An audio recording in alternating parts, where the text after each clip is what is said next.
idea what we were getting into or what to expect. That's mine just there, man. It just seemed like the answer to all our problems. They don't know what we're up to. Now's the time to spring it on them. Guys, come on! It was just the worst of everything you can think of.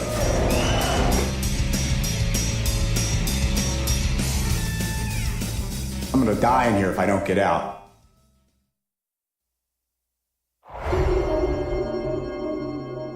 From Wondery, this is Locked Up Abroad. I'm your host, Jim Clementi. On today's episode, Mike Cook, Mace Stanley, and Frank Sayre recount their harrowing experience attempting to smuggle 2,200 pounds of marijuana into the United States from Mazatlan in 1972. Mike, Mace, and their friend Paul were California surfers soaking up the sun south of the border. When their boat needs more work than they can afford, they need a way home. They think they found the perfect answer in Frank and his brother Dan, but they are in for a surprise when they are arrested and sent to a dangerous Mexican prison. In the grueling months awaiting a trial, they work on a desperate plan to escape.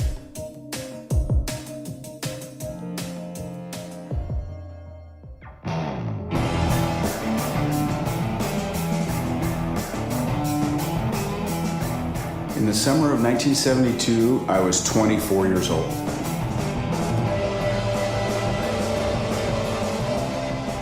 I was sailing down the west coast of Mexico with a couple of high school friends, Paul and Mace. We just took off and figured we'd just play it by ear, and whatever we needed to figure out, we'd figure out as we went. Mace is pretty much all action all the time. I always wanted to be around him because I knew that we were going to have something exciting happen to us. Paul was the third member of the crew, very much of a dreamer. He was always just going along for the ride. The purpose of the trip was pretty much to find the elusive surf spot that we know is out there somewhere. We were really just looking for adventure. As it turned out, we got a lot more adventure than we bargained for. By the time we get to Mazatlan on the Mexican mainland, the boat is basically falling apart. It wasn't a real good boat when we started. We paid $3,500 for it. We've got to make some money somehow so we can fix the boat up and continue on our way. So we came up with this idea. We bought this pot from a local taxi driver. It was pretty good pot. And it was a lot more plentiful than it was in the US, and a lot cheaper.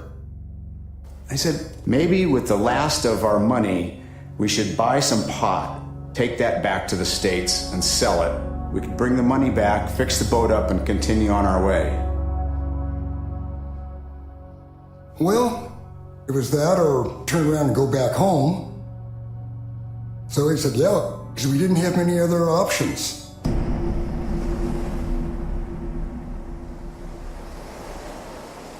We hunted the taxi driver down and told him that we'd like to buy some more of that pot. And he said, no problemo.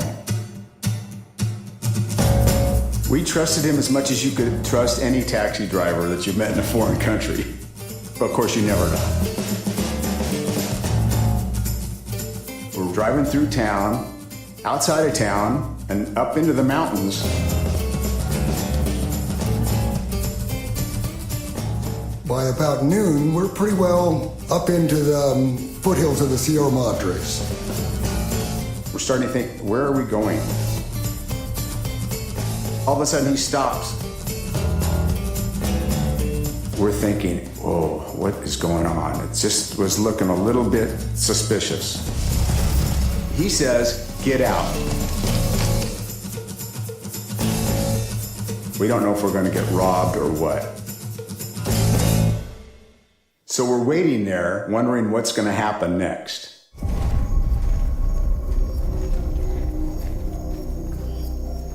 He says, just calmate, be calm. Huh?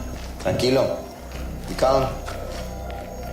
And then we see, looking up the trail, a Mexican guy, all dressed in white with his sombrero on, leading this burro down the trail with these big sacks on the back. Obviously, this is the pot he's bringing us. Vamos, amigo. But then suddenly we realized he thought we were going to buy all of it. We only want $300 worth, which isn't that much.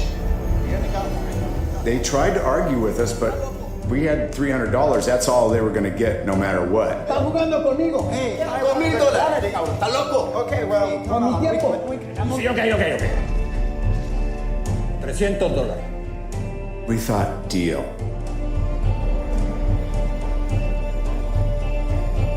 We end up with 6 grocery bags filled with pot. I mean, I don't know what we're gonna do with it, but we got it.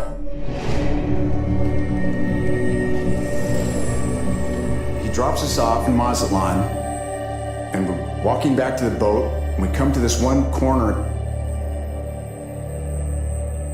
and my heart stops.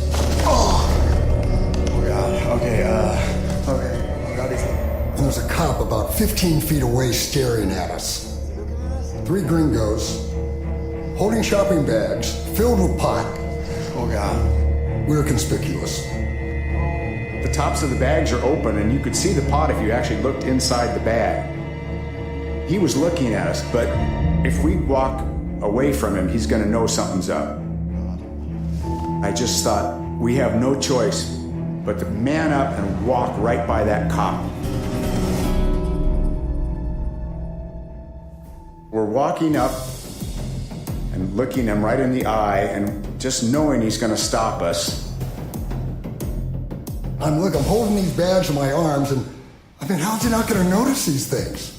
Of course, our adrenaline's kicking in, and he's looking right at me. But he kind of just gave me a nod, and we continued on right past him. My heart started back up, and I knew that we'd made it. We're back on the boat, finally, with our bags. We open it all up to see what we've got. And we got rid of all the stems and seeds, and we figure we've got about 20 pounds cleaned out. Now we've got to decide how to get it back to the States. We'd heard of people transporting pot before inside surfboards. We have the surfboard and everything necessary to put the surfboard back together once the pot's inside, so that's the way we decided to do it.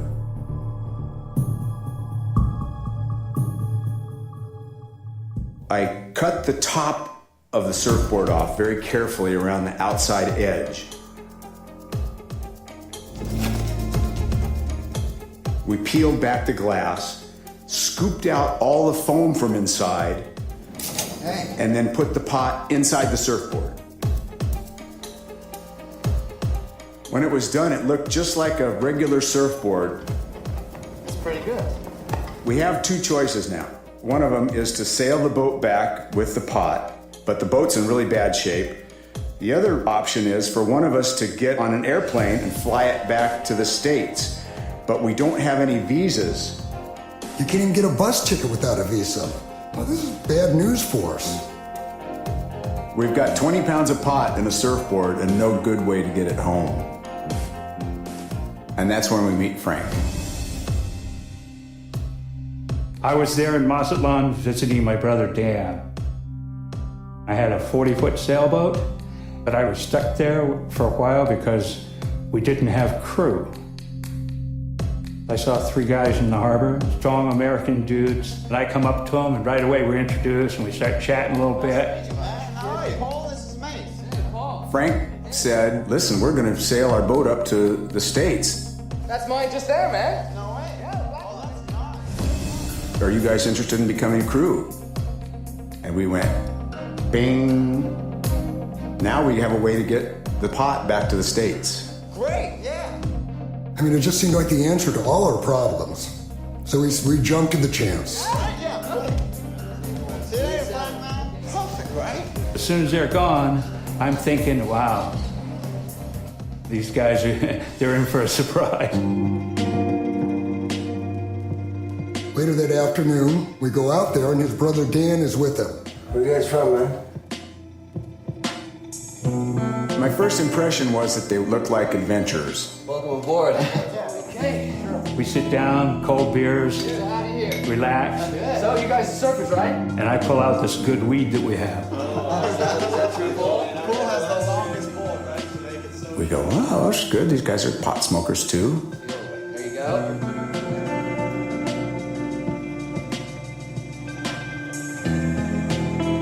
Said, this is really good pot. Have you got more of this stuff? Dan and I are laughing because these guys have no idea that we're major drug dealers. Our business is trafficking large amounts of marijuana to the United States. We've got a full metric ton of weed, which is 2,200 pounds, sitting at a ranch outside of Mazatlan. Cost us $30,000. But up in the States, by the time we finished selling it, I was going to walk out of this with a good $175,000 in cash.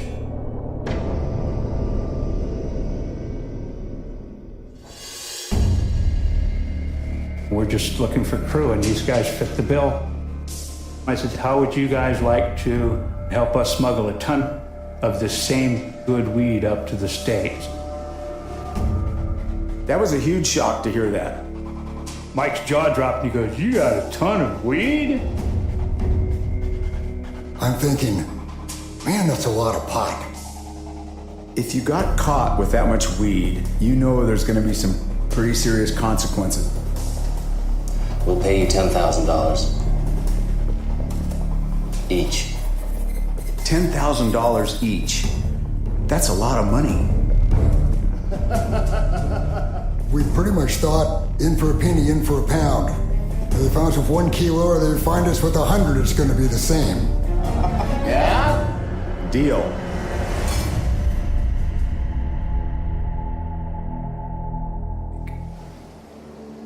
It's about 2 or 3 in the morning. I woke up. Something just didn't seem right. It's like as if we're headed in the wrong direction. I just had to know what was happening. So I got up through the hatch. Paul was at the helm. He said everything was fine.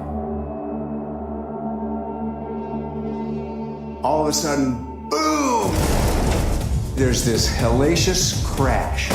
We're all thrown out of our berths onto the floor. It's like we've hit a wall all of a sudden. Everyone's going, what the hell? And we look out.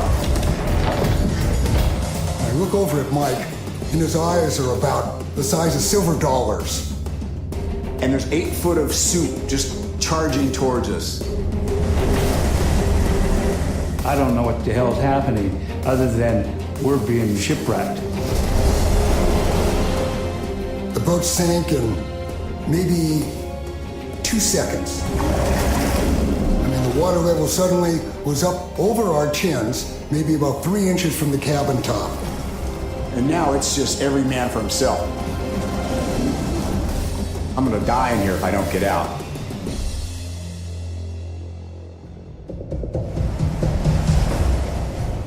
We're in the whitewater because it's just pitch black. We could hear the waves crashing on the shore, which was coming up. We don't know what the shores are like. We don't know if it's going to be a cliff or it's going to be breaking on rocks or what. Finally, we all wash in and there's rocks, but there's actually a sand beach up above them.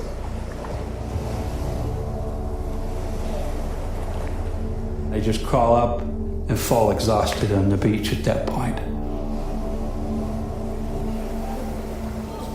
We are just in shock. What the hell just happened?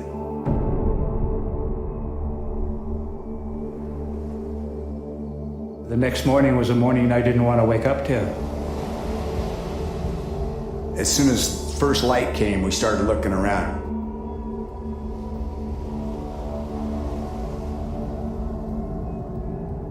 The scene in front of me is just hard to believe. Guys! There were kilos of pot floating everywhere. For a quarter mile down the beach. And we just thought, any moment, some fishing boat is going to come by or somebody's going to walk up the beach or find where we're at. Guys! We've got to get rid of this pot somehow before we do anything else. That's number one priority.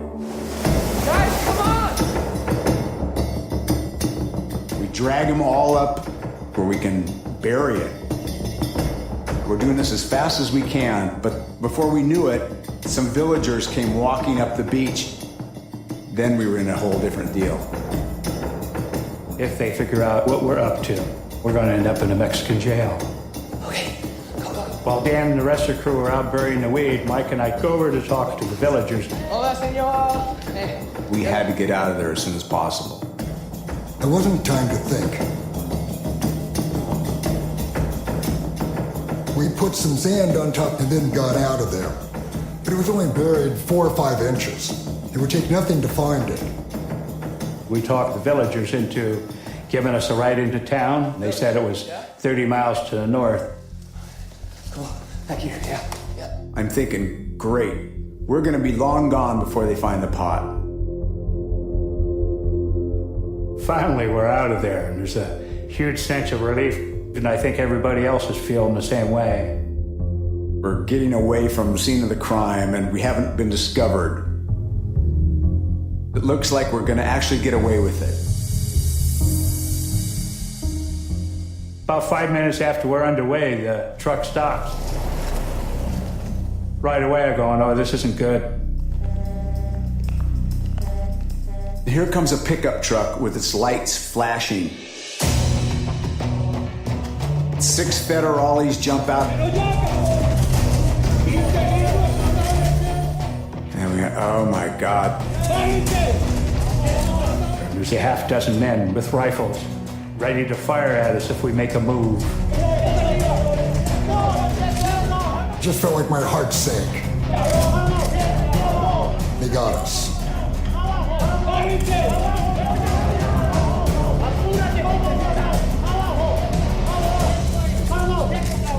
There was no running. There was just no escape. I knew we were dead.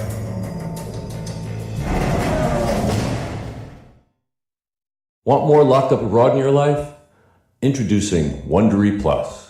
Wondery Plus is the only place to get exclusive access to unreleased audio content, including an unaired interview I did with Billy Hayes.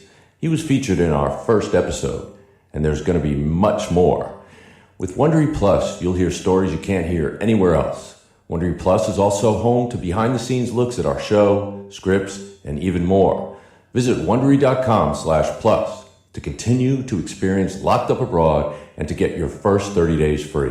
That's Wondery.com/PLUS. Don't miss out on all the exclusive content your ears can take. Sign up today. We don't know what they're going to do to us, but we know it's probably not going to be good. We didn't know if for something this big if they actually just took you out and shot you.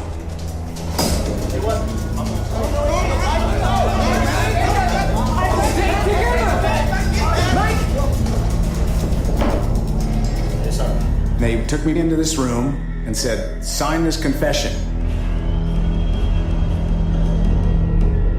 I looked at it and it was all in Spanish and I don't know what it says. I can't sign this. I can't even read it.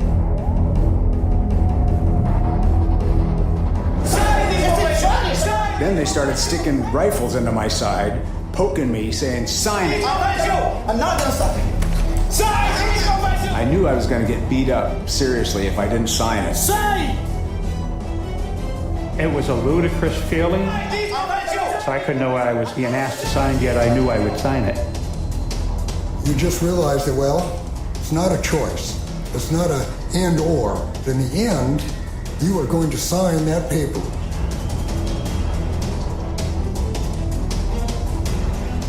So I signed the confession, and then I knew I'm really sunk now.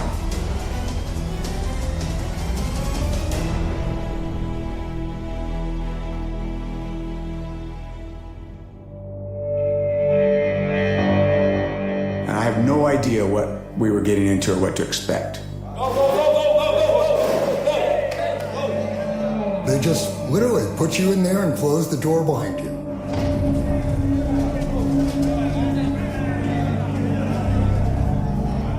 It's just a mob scene. It's just people on top of people. It's so crowded with prisoners. Hundreds of people are staring at us, and they're all surrounded us. They're heroin addicts. Quarter of them got women's clothes. They're desperate. This is a horrible place. Just the worst of everything you can think of.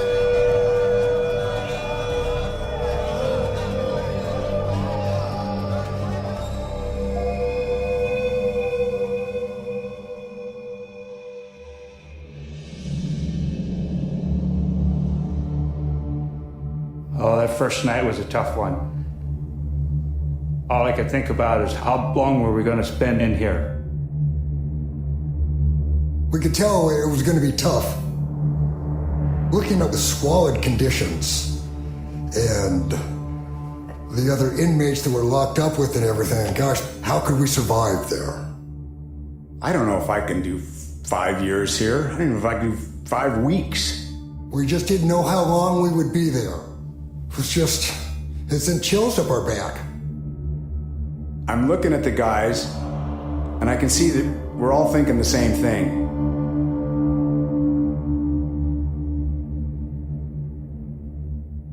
We can't stay here. We have to escape.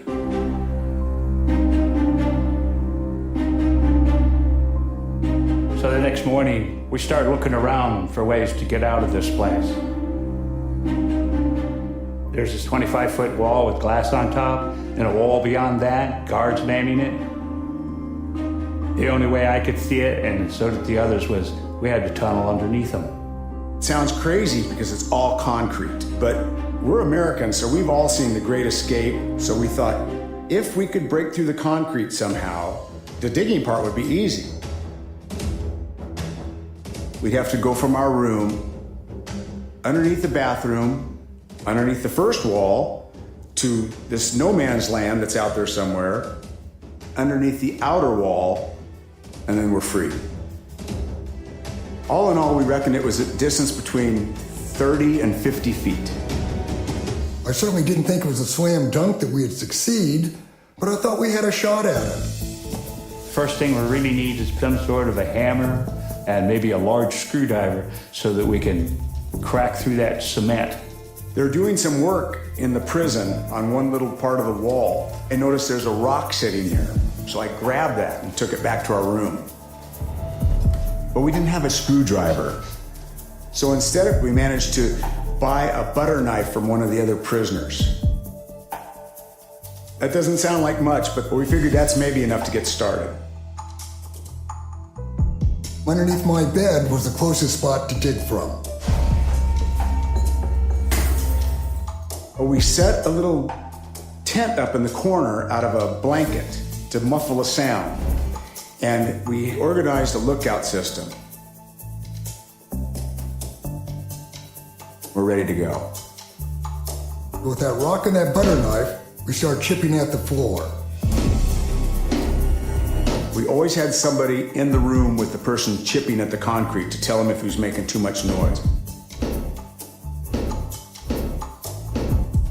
We knocked about a 1/4 inch in a morning. 1/4 inch down, 1/4 inch long. That's something. It wasn't much, but this is a long-term project, so it was a start. So for the next 6 weeks, we sit in there, underneath the tent, chipping away at the cement. Our best bet is to dig around in a rectangle shape and take the section out in one piece.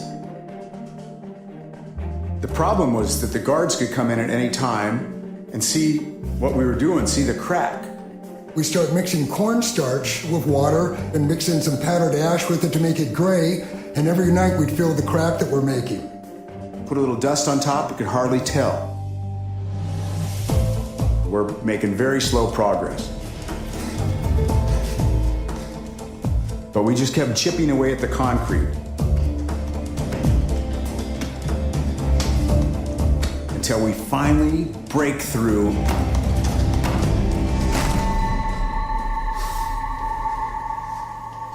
We are so elated. We really thought it was kind of impossible to chip through all this concrete, but we did manage to get it done, and it was just a real moment of triumph. Take the lid off. We look down and see but the ground's wet. And, well, I don't know. And so we start digging down a little bit, but the water just keeps coming back up. So we thought, well, maybe we can bail it out. Right. Yeah? We start scooping it into the bucket, carry it out into the toilet and dump it. We spent 3 days trying to bail it out, but there's no way. Every time we bail it down, it just comes right back up to the same level.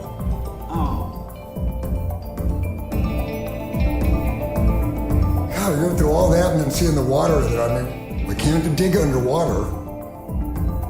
We were crestfallen, to say the least.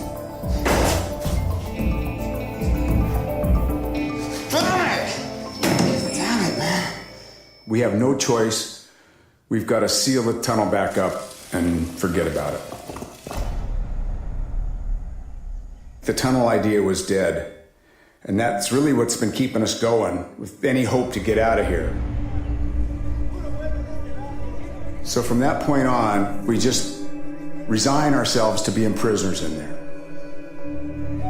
It's just kind of a mind-numbing time where you just don't really think much. A lot of people are on drugs. It's so easy to see why prisoners do heroin in there. Americans go in there and become hooked because there's nothing else to do. You're not called out for a work detail. There's nothing to occupy your minds. And the drugs are easy to get if you got the money, so that's the easy way to go. We go through the motions. We walk circles around the courtyard daily just to try to get into some kind of zone where you don't have to think too much about the situation you're in. Otherwise, you just go crazy in a very short time. 5 months go by. First part of December, we have no water to the prison. What the hell, man? Apparently, one of the main water pipes had gotten broken inside the prison somewhere. What's going on, man? Caused them to shut all the water off to repair this water pipe. They bring in water crocks, but we can't take showers, and we have to be very frugal with it.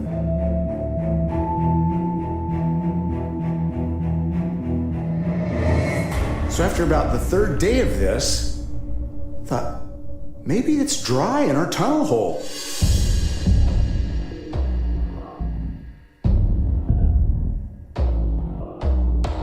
So we break the top back off. And gosh, it's dry. It looks like whatever it was they fixed, that's what cured the problem we were having. Finally, we can dig. We dug straight down, just so you could get your body in. We're making really fast time initially. I mean, the first 3 or 4 hours, we made about 3 feet. The tunnel's only as wide as your shoulders. We just lay on our belly, and then we went straight out towards the first wall. We'd use the butter knife, and we'd scoop the rock out, loosen it up, and then we put it in little wash tubs, and then it would slide underneath your belly. If it's only 40 or 50 feet, and we're digging 3 feet an hour, we'll be out in a couple days. But there's a problem. What are we gonna do with all the dirt? Some of the dirt we could put in the toilets, but we can't do that too often because you don't want other prisoners to see what you're doing. So we figure we need to take a chance and put the dirt under our beds and just go for it. If we have an inspection, they're going to beat us up and throw us in the dungeon.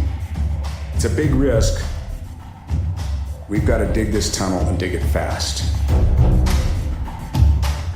The tunnel, it's hot, it's dark, and it wasn't fun work.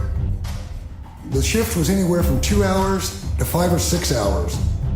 One man would get out, and the other guy would go right back in. We get about 10 feet along. Everything's going great. Paul's digging in the tunnel. I'm sitting in the room waiting to pull the dirt back.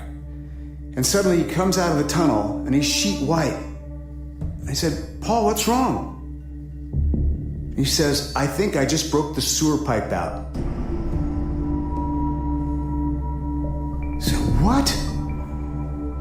This is the main sewer line that the toilets feed into. We've got 200 prisoners right outside, and anytime any man uses the toilet, it just goes straight into our tunnel. The whole tunnel in about 6 hours filled up with raw sewage. And we realized we can't even bail it out because if we pour it into the toilet, it'll go into the sewer pipe and fill the tunnel right back up. We have to do something. We got the dirt underneath our beds. If they come in now, we are toast. Mike comes over and he tells me we got a huge problem.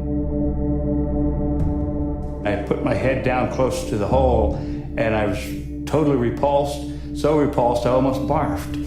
Oh, that's disgusting. I mean, it's just ugly, you know, brown scum on the sides and things floating in it. We're looking at each other thinking, someone's got to swim back in there and fix that sewer pipe. And we all looked at each other. Well, I'm not going to do it. I'm not going to do it. No one would do it. I wouldn't do it. Mace wouldn't do it. Thought, who's going to do it? How about Benny? Benny was a junkie, American guy from New York City who was the only possible candidate for this job. Benny. So we went and got Benny and we said, listen, we'll break you out if you'll swim down in the tunnel and fix the sewer pipe. Oh. And he said, you guys are crazy. I'm not going to do that. There's no way. He said, listen, if you do this, Benny, we'll break you out and give you enough money to buy a fix. And he said, okay, I'll do it. Yeah. We make a repair kit for Benny. It's a coffee can with a cement patch that we pre-mixed. He gets down in the tunnel, into the raw sewage. We weren't sure it was going to work, but the plan was for him to swim back into the tunnel, fix the sewer pipe, and then on the way back out, he had to skim the biggest floating objects on the water. Deep breath, deep breath. He's gagging and cursing and spitting the whole way. We're just praying to God that he managed to get it done. Finally, he climbs out. We said, is it done? He said, yeah, it's done. And we just busted up laughing so hard. So we're back on. But we really lost a lot of time. The longer it's taking, the more chance we have of getting searched. Now the pressure is really on.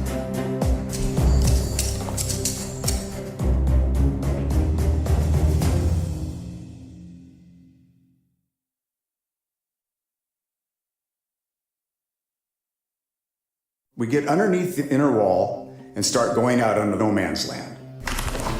I mean, we were down there 18 hours a day. Just day after day, not doing anything but this. We estimated that no man's land was 15 feet to the outer wall, but no one knew for sure. Yeah, we get to 12 feet, get to 14 feet, get to 16 feet, get to 18 feet, and we don't hit it. We were 19 and a half feet from the inner wall, and we still hadn't hit the outer wall. We started thinking, maybe we've been off course. I had a little flute in there that I used to play, so I cut the ends off and broke out some pieces of mirrors and made a little periscope. We got to put a hole going up and try and look around to see where we're at. I pushed the butter knife up through the top, and I realized that we're almost right at the surface. I know it's risky making this hole, but we have to find out where we are. I pushed the periscope up through the hole, and it works great. I can see the outer wall off to the side a little bit. I'm thinking, great. Now we only have to dig another 3 feet under the outside wall, and we're there.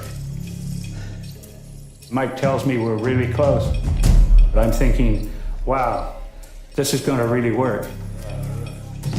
Dan had been living in Mexico for the past few years, so he had money and contacts. Dan and I organized the getaway cars to make the final escape from the prison. They're going to wait outside from 2 to 4 in the morning every night until we get out. We are so amped now to get out. We're just digging like madmen. We just knew that we were close, and it just gave us that incentive. We get to the outer wall, we just start going underneath it, and it starts to rain. I can hear it on the top of the tunnel. And the next thing that happens is the water starts pouring into the periscope hole.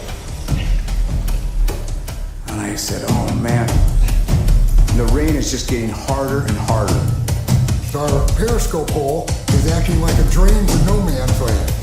It's just pouring in. I'm down in the tunnel looking up, and I just know I can't support the weight of all that water. It's gonna collapse. There's no way it's not gonna collapse. And I just said, that's it, I'm gone. We knew that the tunnel was going to collapse. And then they just point right back to us. So we're just waiting for the guards to come in. We didn't know what they were gonna do to us. We're gonna torture us or kill us, or we really had no idea.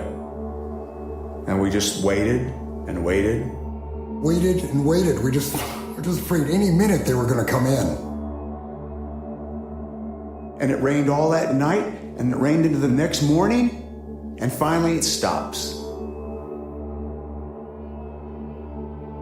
We thought, well, maybe it didn't collapse. It mustn't have collapsed. They would have come in and got us by now. And we thought, man, this is unbelievable. So we bail out the tunnel best we can and just go balls to the wall. We just kept thinking, one way or another, we're gonna keep going until they stop us.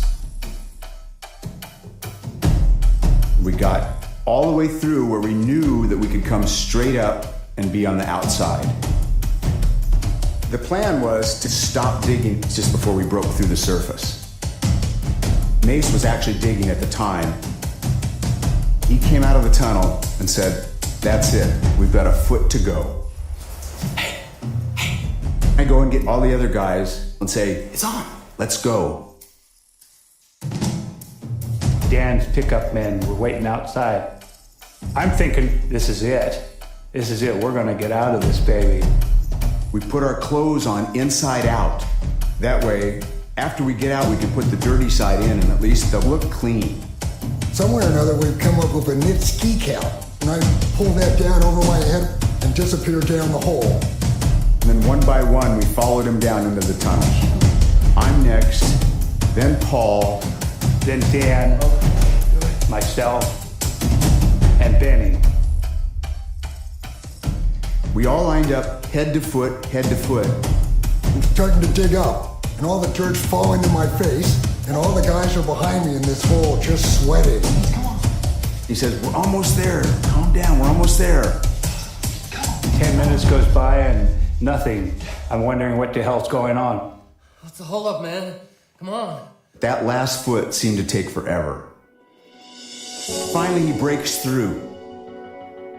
Just get this super rush of adrenaline, knowing this is it. This is finally the moment we've been working all these months for. And he pushes his head out of the hole. And he comes back down, he says, God, the lights are right on us out here. It's bright as daylight.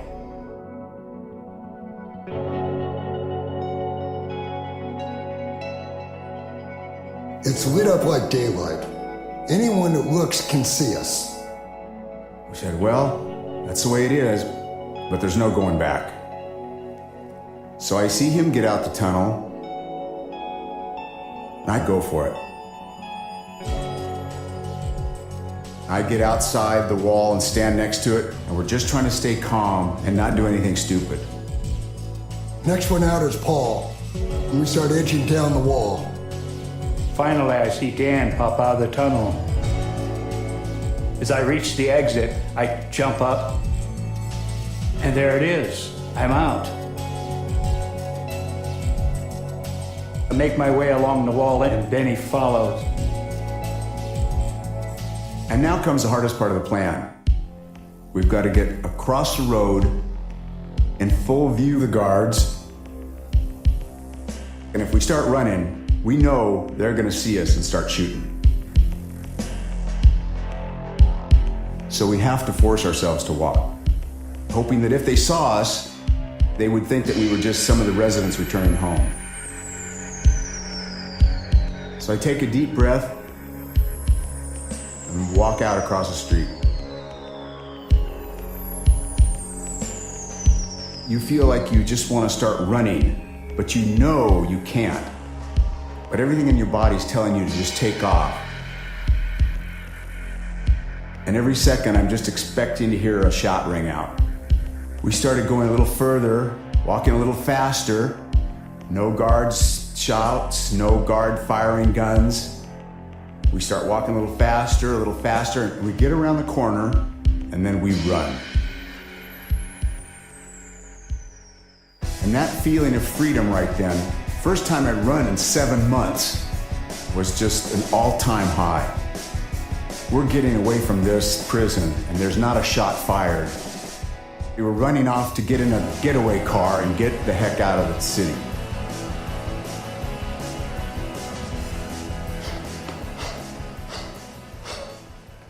And we get to the rendezvous point, and there's no one there. This is not working out.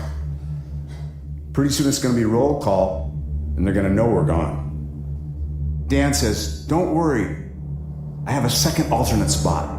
Let's go. We had no choice. There was no other game in town. Yeah, let's go. By now, the sun's coming up. We have blown it as far as roll call goes. They know we're gone now, so it's looking really bad. So we're waiting in the bushes for the cars to show up. There's gonna be people getting up soon. And we're thinking, God, here we are, 6 gringos. We just stand out like a sore thumb.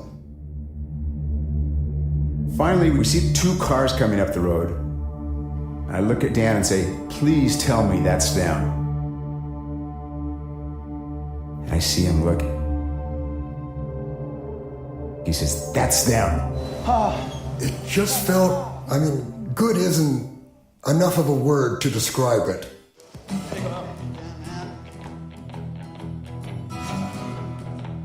We said goodbye to each other and hugged and said, "Best of luck."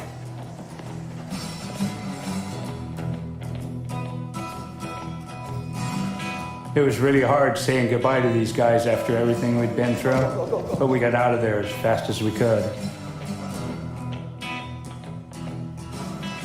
And I'm like, thank God, finally gonna get out of this town.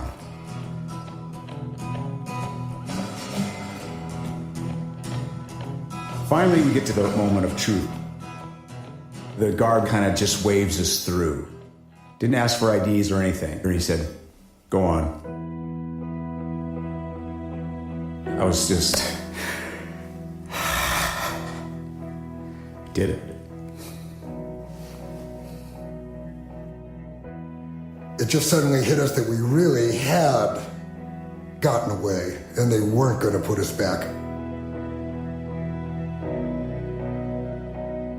I don't know, it was just probably the most wonderful moment of my life. Because we were facing so many years.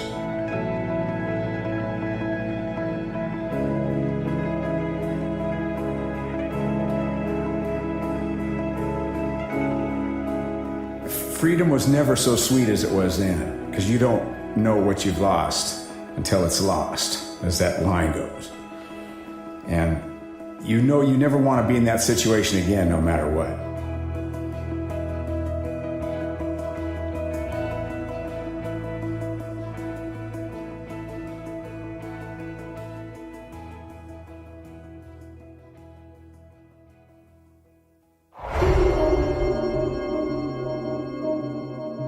Thank you for listening to Locked Up Abroad. You don't want to miss a single episode, so subscribe today on Apple Podcasts, Stitcher, the Wondery app on Android, or wherever you listen to podcasts. You'll find a link to subscribe on the episode notes.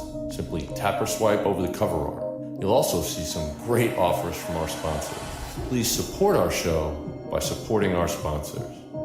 If you have a moment, I'd love for you to complete a small survey at Wondery.com/survey. Give us your ratings and reviews on Apple Podcasts, and be sure to tell all your friends about our show. Locked Up Abroad was produced by Raw TV Limited for National Geographic Channels. For our audio adaptation, the editor is Sergio Enriquez. Our producer is Donna Himes. Our executive producers are Jeffrey Glazer and Hernan Lopez for Wondery.